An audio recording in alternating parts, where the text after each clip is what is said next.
मेरे प्यारे दोस्तों, कैसे हो आप सब। स्वागत है आप सभी का आपके अपने YouTube चैनल ऑनलाइन पे। दोस्तों आज के लेक्चर में हम आपसे बात करेंगे आपके इंग्लिश फ्लुएंसी फर्स्ट। जिस भी बच्चे के पास में इंग्लिश फ्लुएंसी फर्स्ट है, मतलब आपके फर्स्ट सेमेस्टर के पेपर का आज ऊपर हम बात करने वाले। आपके फर्स्ट सेमेस्टर में इंग्लिश फ्लुएंसी जिस भी स्टूडेंट के पास में, उसके अंदर एक क्वेश्चन निकल कर आता है जो कि आपका कितने मार्क्स का होता है, आपका 7.5 या 8.5 मार्क्स का क्वेश्चन निकल कर आता है। And that is right a blog right करने के लिए आपको एक क्वेश्चन दिया जाता है, मतलब उसके अंदर आपको एक टॉपिक दिया जाएगा, उसमें आपसे बोला जाए कि भाई ये टॉपिक है, इसके ऊपर आपको ब्लॉग लिखना है, या फिर ये चीज है, इसी के ऊपर आपको ब्लॉग लिखना है। एक अलग से सेपरेट क्वेश्चन होता है, सेपरेट क्वेश्चन होता है। अब क्वेश्चन सेपरेट कैसे हो सकता है कि मान लो क्वेश्चन, पांचवा क्वेश्चन बोल दे कि भाई ए में तो कुछ और करना है, और बी क्वेश्चन में बोल दे कि भैया राइट अ ब्लॉग, आपसे बोल दे राइट अ ब्लॉग राइट करना, और ये आपका होता है 7.5 मार्क्स का। तो आज की इस वीडियो में, आज के इस लेक्चर में हम जानेंगे कि भैया ब्लॉग आपको लिखना कैसे है। ठीक है, ब्लॉग आपको लिखना कैसे, कोई भी टॉपिक होता है उसके ऊपर से ब्लॉग की शुरुआत कैसे होती है, कैसे हम लिखना इसको स्टार्ट करते हैं, ये आज की हम वीडियो में जानेंगे। ठीक है मेरे प्यारे दोस्तों, बट आप लोगों से रिक्वेस्ट इतनी है कि वीडियो को टिल द एंड वॉच करना, ताकि आपसे एक भी पॉइंट मिस ना हो सके और आप अच्छी तरह समझ सको कि ब्लॉग लिखते कैसे। तो चलिए दोस्तों, वीडियो को हम शुरू करते हैं। तो देखिए, सबसे पहले अगर मैं आपसे यहाँ पर बात कर ले तो थोड़ा हट जाता हूँ, और मैं आपको यहाँ पर दिखा रहा हूँ कि पूरा ब्लॉग पोस्ट लिखा हुआ है। अब मैं इसको समझाता हूँ कि भैया ब्लॉग पोस्ट एक्चुअल में हम लिखते कैसे हैं। ठीक है, इस चीज के बारे में हम यहाँ पर बात कर लेते हैं। चलो पढ़ना शुरू करते हैं, पढ़ के समझते हैं। बोला है every year we wait for a new year. यहां से मेरे को समझ में आ चुका है कि क्वेश्चन में बोला है न्यू ईयर। न्यू ईयर के ऊपर आप अपने फ्रेंड को या फिर किसी को भी, या फिर अपना खुद डायरी के अंदर या एक ब्लॉग पोस्ट लिख रहे हो, एक ब्लॉग लिख रहे हो जो आपको लिखना है। कोई साइट पर जा रहे हो या फिर फेसबुक के ऊपर लिख रहे हो, कहीं पर भी लिखकर आप पोस्ट कर रहे हो या फिर अपने पास में रख रहे हो, वो चीज है कौन सा, न्यू ईयर के ऊपर टॉपिक है आपका। आगे बढ़ते हैं। As it is the new blessing, हमारे पास सॉरी न्यू न्यू बिगनिंग, नई शुरुआत। And we decide a new resolution. New resolution मतलब अपनी लाइफ को एक अलग सा, एक अच्छा फ्रेम देने के लिए, एक नया फ्रेम देने के लिए। ठीक है, but this year was very difficult. अब भैया ये ईयर क्यों डिफिकल्ट है, क्यों है, ये भी बात कर लेते हैं। And new is a new hope to come out of this pandemic. मतलब भैया जो हमें न्यू एक अच्छी होप थी, जो हमें न्यू होप चाहिए थी, वो आउट तो हुई, कम आउट हो गई। लेकिन ठीक है, बात करो आगे, बात धीरे धीरे देखो। यहां पर ना इसका अगर मैं आपको बताऊं एक कंप्लीट चीज कि भैया इसका कोई पैटर्न नहीं होता। पहली बात कि इसका कोई भी पैटर्न नहीं होता कि आप यहां से शुरुआत कर रहे हो, नहीं। आपको जैसा जैसा समझ में आ रहा है, जैसे जैसे टॉपिक के बारे में आपको पता है, जितना जितना आपको टॉपिक के बारे में पता है, आप धीरे धीरे धीरे धीरे उसके ऊपर लिखते चले जाओ, जैसे जैसे मैं आपको यहाँ पर आपको बोल रहा हूं। ठीक है, आगे लाइन पढ़ते क्या बोला है कि एवरी ईयर आई पार्टी, यानी मैं, I party with my friends and we do a lot of fun. मतलब भैया हर साल न्यू ईयर पे हम क्या करते थे, पार्टी करते हैं अपने दोस्तों के साथ में, और हम बहुत ज्यादा मौज मस्ती वहां पर करते हैं। ये बात यहां पर इसने बोली। आगे क्या बोला है, द पास्ट फ्यू मंथ्स, जो पीछे बीते हुए कुछ मंथ हैव बीन चैलेंजिंग, मतलब बहुत कठिनाइयों से रहे। For many of us, for many of us मतलब हमारे लिए। And new year eves is a perfect day to reflect and reset. यहां पर क्या बोला जा रहा है, देखो अब मैं हल्का सा आपको यहां पर समझा देता हूं।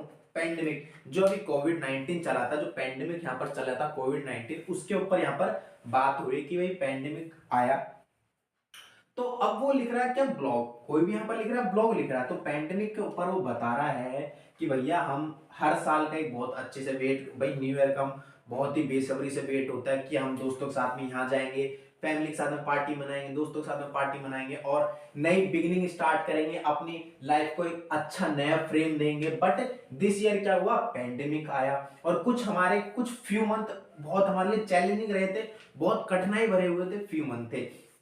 सो अब न्यू ईयर, जो हमारा न्यू ईयर का फर्स्ट डे है, वहां पर ये कह रहा है कि इससे बेहतर दिन नहीं हो सकता हमारे लिए इस चीज को रिसेट करने के लिए। मतलब जो भी हमने इस 6 महीने 7 महीने जो पेंडेमिक चला, हम लॉकडाउन में रहे, उसको रिसेट करने के लिए न्यू ईयर से अच्छा दिन हमें नहीं मिल सकता कि भाई उनको चीजों को याद किया जाए और उन सारी चीजों को भुला दिया जाए, रिसेट किया जाए, दोबारा से अपनी नई लाइफ यानी न्यू बिगिनिंग की जाए और न्यू रेजोल्यूशन दिया जाए अपनी लाइफ को। यहां पर यह बात बोली गई है। ठीक है, we know it is hard around the holidays, भाई बहुत हार्ड हॉलीडेज थे। ठीक है, यहां पर आगे क्या लगा, which the normally a time filled with parties and families festives. मतलब भैया हमने नॉर्मली डेज बिताया अपने फैमिली और अंदर ही घर में पार्टीज करके, but it's important to practise social distancing. मतलब हमने सोशल डिस्टेंसिंग, हमारी सोशल डिस्टेंसिंग की प्रैक्टिस हुई है इसी दौरान, हमारी क्या हुई है, सोशल डिस्टेंसिंग की प्रैक्टिस हुई है इसी दौरान। ठीक है, to minimize minimize spread of कोविड-19, मतलब कोविड-19 को कम करने के लिए हमें सोशल डिस्टेंसिंग हमारे लिए इंपॉर्टेंट है। राइट, देखिए कोविड-19 एक अलग चीज है, ये चीज बाद में आई है, उसकी एक अलग बात है। बट अगर मैं आपको बताऊं कि भाई सोशल डिस्टेंसिंग आपको अभी भी करनी चाहिए। अगर मान लो आपको पता है भाई कोई बीमार है या फिर आप बीमार हो, तो अपने दोस्तों के लिए, अपने फैमिली के लिए आपको खुद को भी सोशल डिस्टेंसिंग रखना पड़ेगा। हालांकि कोरोना जा चुका है, लेकिन खांसी जुकाम बुखार सर दर्द तो नेचुरल सी चीज है, कभी भी हो जाते, ताकि दूसरे को ना हो तो आप मास्क लगा करके। सर्दियों का टाइम चल रहा है, फॉग ज्यादा हो रहा है, तो फॉग भी आपके लिए हार्मफुल होता है, ध्यान रखना, फॉग भी आपके लिए हार्मफुल होता है। आगे, I have I have plan, sorry वहां पर भी लिख दे, यहां पर भी लिख दे, कोई नहीं। I have plan decor ideas and some delicious new year dessert. यहां पर इन्होंने न्यू ईयर को, इस भाई ने जिसने भी लिखा है न्यू ईयर को डेजर्ट बोल दिया है।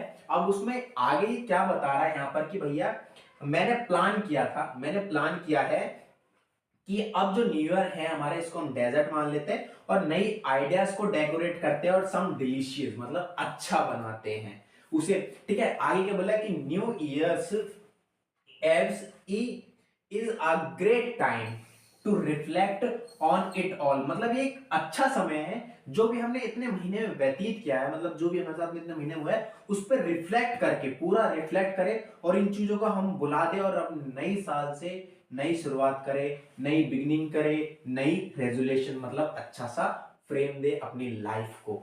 ठीक है, we all can join and share or feel good story. मतलब लास्ट में उसने ये बोल दिया कि भाई हमारी स्टोरी को शेयर कर दे, कि हम सभी इंजॉय करें और फील करें इस गुड स्टोरी को जो मैंने अपने ब्लॉग पोस्ट में लिखी हुई है। दूसरी बात, ये तो पूरा था कि मैंने आपको ब्लॉग पोस्ट समझाया है कि भाई अगर किसी ने ब्लॉग पोस्ट लिखा है तो उसमें उसने क्या क्या चीजें डाली है। कुछ भी इतना ज्यादा नहीं है कि अगर आपको इंग्लिश नहीं आती है, आपको बनाना नहीं आता सेंटेंस, तो आप नहीं लिख सकते। बहुत ही इजी सेंटेंस था, मैंने आपको 2 मिनट के अंदर पूरा समझा दिया आपको। ठीक है, थोड़ा टाइम लगा समझाने, बट मैंने 1 मिनट के अंदर इसके अंदर समझ लिया कि इसमें ये क्या कहना चाह रहा था ब्लॉग पोस्ट वाला। ठीक है, मेरी पहली बात समझ में आई मेरी प्यारे दोस्तों। तो देखिए, यहां पर आपको ये जरूरी नहीं है कि इंग्लिश आती है, जरूरी ये है कि आपको ब्लॉग पोस्ट लिखना कैसे है ये समझना जरूरी था, जो कि आपने समझ लिया, क्योंकि इसके अंदर कोई पैटर्न नहीं है, कुछ भी नहीं है। आपको पता है भाई, टॉपिक दे दे, न्यू ईयर के ऊपर टॉपिक था, ब्लॉग लिखना है न्यू ईयर के ऊपर, बट उसमें आपने इंक्लूड कर दिया पेंडेमिक को, आपने इंक्लूड कर दिया पेंडेमिक को, आपने इंक्लूड कर दिया किसको, कोविड-19 को। तो इसको इंक्लूड करके जो इस भाई ने, जिसने भी ब्लॉग लिखा, बहुत ही अच्छा ब्लॉग लिख दिया। तो इस पर क्या हुआ, अच्छा इंपैक्ट पड़ गया, किस पर अच्छा इंपैक्ट पड़ा, एग्जामिनर पर। किस पर अच्छा इंपैक्ट पड़ा, एग्जामिनर पर। तो ऐसे आपको ब्लॉग पोस्ट लिखना है जिसका कोई पैटर्न नहीं होता, आप अपने स्टार्टिंग से अपनी मर्जी से इसमें शुरुआत कर सकते हो कहीं से पर भी। ठीक है, बस बात यह है कि आपको टॉपिक जो दिया हुआ है वो समझ में आना चाहिए। अगर टॉपिक आपको समझ में आ गया तो आप उस पर आंसर आराम से बना दोगे। ठीक है मेरे प्यारे दोस्तों, तो आई होप आपको वीडियो अच्छी लगी है, ये लेक्चर अच्छा लगा, वीडियो अच्छी लगी तो प्लीज वीडियो को लाइक कर देना, हमारे चैनल को सब्सक्राइब कर देना और वीडियो को हर जगह शेयर करना मत भूलना। Thank you so much.